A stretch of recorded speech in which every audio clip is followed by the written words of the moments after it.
Hi and welcome back. Today's video is all about forearm balance, also known as Pinchamayurasana.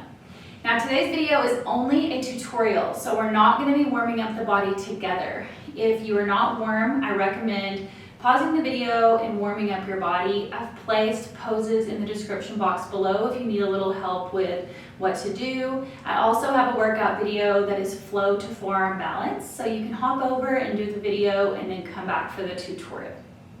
So let's get started. We're going to talk about 4 things today: the setup, proper alignment, loading into the pose, and then overcoming the fear of falling. So let's get started with your setup. There are 2 ways to set up for forearm balance. You can have the hands parallel with the palms flat on the mat. This is what I prefer because you have 4 points of balance. You have both hands and then you have both elbows. You also have the ability to control and grip the mat with your fingertips, and you're taking up more surface area. So for me, it feels like you just have more stability there. The second option is to interlace your hands.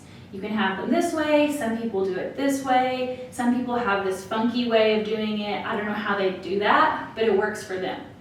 The pro to this is when your hands are interlaced this way, you're balancing on the blade of your forearm. It's a much more natural way to engage the shoulders, and it's a little bit safer for the shoulders. When your arms are this way, the tendency is for them to flail out and then for the hands to come together. And when that happens, we take a block and we place the block like this. So when the elbows want to flail out and the hands want to come together, it stops that action. You can hold the block this way or you can hold the block this way, whatever works for you. So those are our 2 ways to set up. Let's move on to proper alignment. When we're getting into the pose, we want to have our elbows about shoulder width distance apart. And a good way to do that is just to grip each elbow, like so, and then open it up. That's about our grip. So whether you want to have your hands together, or you want to have your hands apart, this is going to be the setup.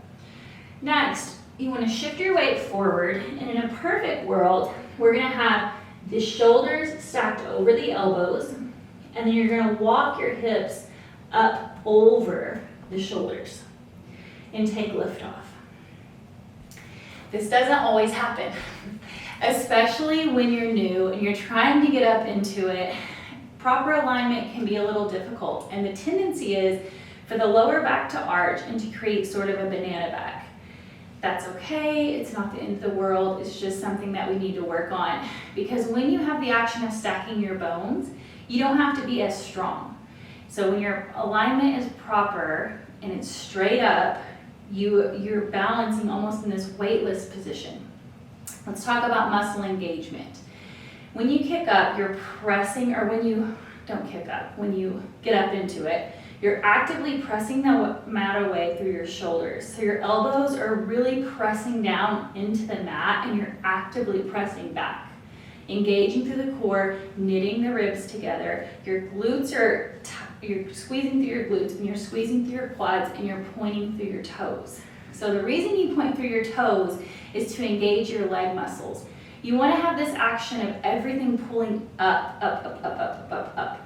The muscles are hugging the bones together, helping them stay in alignment and tugging everything up high. If you don't do that, it's almost this collapse down into your shoulders, and then you can't stay in the pose, or it's very, very difficult to stay in the pose. One of the most important things in forearm stand is your gaze.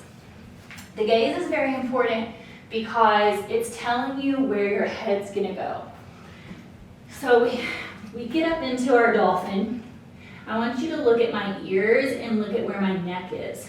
If your gaze is this way, back at the back wall, it's very hard to maintain your balance. This is an advanced pose, and it's easier to flip over, right? If your gaze is too far forward, it's straining your neck, and it's just very difficult unless you are doing something very advanced, like a scorpion pose, or something where your legs are over your head and then you kind of use your head as a counterbalance. But that's not for today, that's for another day. So what you really want is to have your gaze down, not around your thumbs, just down at the mat. Find a speck or something to look at and then stay focused on that. The gaze is also important because if you have your drishti or your gaze set, you're going to be able to balance. And this goes for, balancing postures on your feet, handstands, forearm stands, even headstands.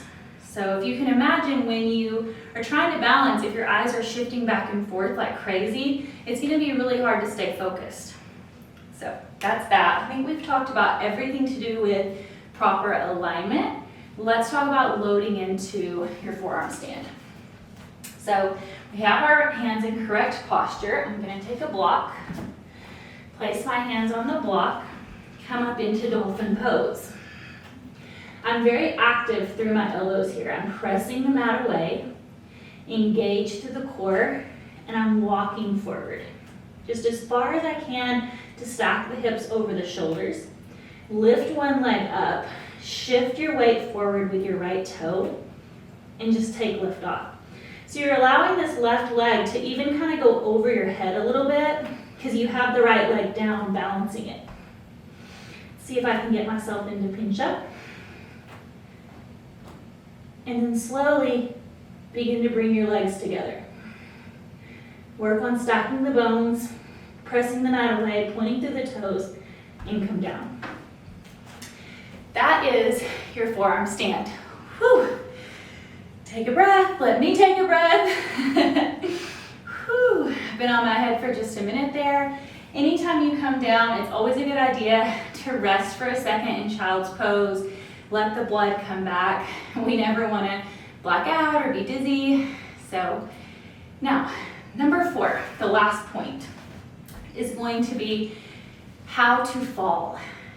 Usually whenever you have an extreme fear of falling, it's because you don't know how to fall. So anytime I ski, I snowboard, I rollerblade, whatever it is, the number one question I ask is, how do I fall properly? Because there is a proper way to fall in everything so that you don't get injured. I'm going to show you how I was taught to fall in gymnastics years ago, and we will go by that. So your body has a natural inclination of how it wants to fall. Some people want to fall to the right, some people want to fall to the left. I've turned this way because I prefer to fall to the left. When you go up, I'm going to kick so that you can see how I fall. The action is to press the mat away, so you're actively pushing like this. You're just going to push sideways, and you're going to kind of cartwheel out to the side instead of falling backwards. You don't want to fall backwards, that's scary. It's also blind. It's also dangerous because if you're not very open in your back, you can easily get injured, knock something over. So watch how I kick out to the side. Press up, and then I'm just going to kick up and press. So I have actually straightened out through my right arm and pushed the mat away, and then cartwheeled my legs out to the side. I'll show you again with a handstand because this is also very helpful when you're going into your handstand. So you go up, I'm not going to make it, and you just kind of cartwheel out to the side. That is the safest way, in my opinion, to know how to fall. Second thing is you can always use the wall. I try to stay away from the wall because I believe it kind of creates bad habits. But as long as you're not kicking up into the wall, then go ahead and use it. Just make sure you're shifting your weight like I taught you, and you're staying in that counterbalancing action, then you're drawing your legs together, and if something happens and you do fall backwards, you always have the wall. So honor your fear, love yourself exactly where you are, and I hope to see you improve. And I hope you love your forearm balance.